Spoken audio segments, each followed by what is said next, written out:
Now that week 4 is finished, let's have a look at some highlights from the EU region.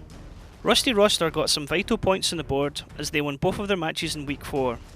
They beat Swift comfortably 5-2 and then were able to see out the Wild Bunch after playing a tiebreaker. After winning 2 matches last week, Go Hard continued a run of dominant matches as they beat Knackerbroad 5-1 and then Rage Quit 5-0. On Saturday, Legend surprised everybody by taking Knackerbroad to a tiebreaker and then actually defeating them. We then had another tiebreaker right after that as Utopia were able to be taken to 9 matches by the Wild Bunch. And despite doing what they could, the Wild Bunch lost the match and came away with only 1 point. With only 2 weeks to go, it is vital now for teams to pick up points in the EU region. 7 teams are separated by only 4 points, so there's everything to play for right now. Let's have a look at those standings. Ding now sit in first place after Utopia dropped a vital point in their tiebreaker with the Wild Bunch. Go Hard, they've cemented their position in 3rd place as they now sit 6 points above Oops, who are in 4th place. Kazna Crew and the Wild Bunch are on 11 points, Swift and Rusty Roster are then on 9 points, Knackerbroad, Out of Range and Rage Quit are all on 8 points, so those 7 teams there are separated by 4 points. Now due to rescheduled matches, the Wild Bunch now only have 2 matches left, while every other team has at least 3. It's going to be a very tense end to the Phase 1 of the EU Gold Series. As we look ahead to Week 5, let's see how the matches went on Week 4 in the CIS region.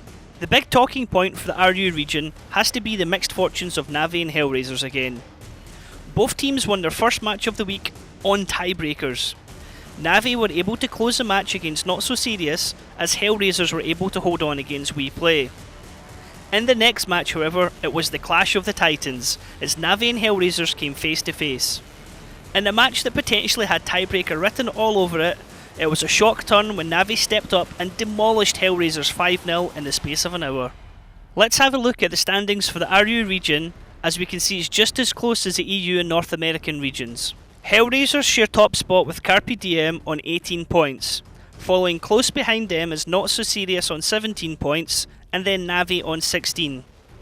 The next 7 teams are then only separated by 3 points. One team has 12 points, the other team has 9 points, and everyone else is in between them. As with EU, only 4 of those 7 teams can remain in Phase 1. So for RU region, things are also going to be very exciting and tense as Phase 1 draws to a close.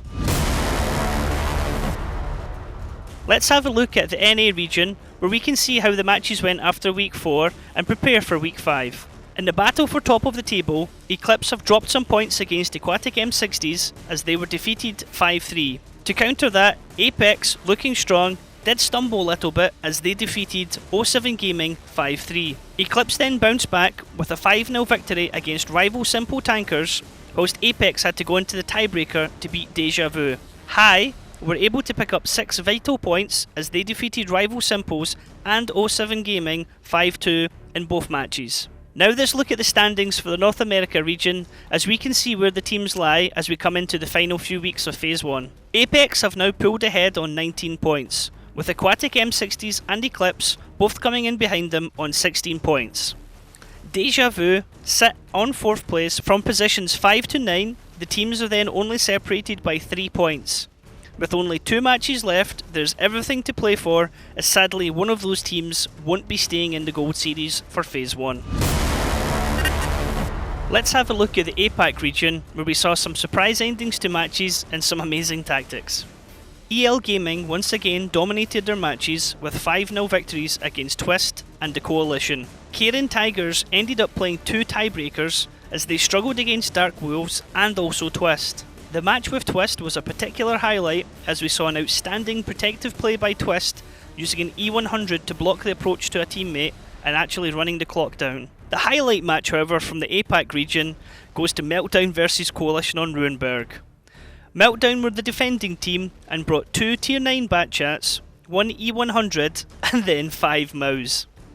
Now despite doing over 11,000 damage, the Coalition couldn't focus the tanks down quick enough as Meltdown reigned supreme in a very drawn out brawl. Now let's have a look at the Apac standings, where sadly the bottom 4 teams have already been decided at this stage.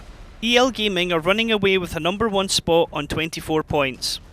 Meltdown sit behind them on 19 points. B Gaming in 3rd, and Dark Wolves in 8th are only separated by 4 points, so the middle part of the table is still wide open for any teams between those positions. Gold Bass could still tie with Dark Wolves on the final day, but only if they were to win all of their matches. With their last match being against Meltdown, that seems highly unlikely. Team Epic Gear Profit, Run and Twist will sadly be out of the Gold Series once Phase 1 is completed.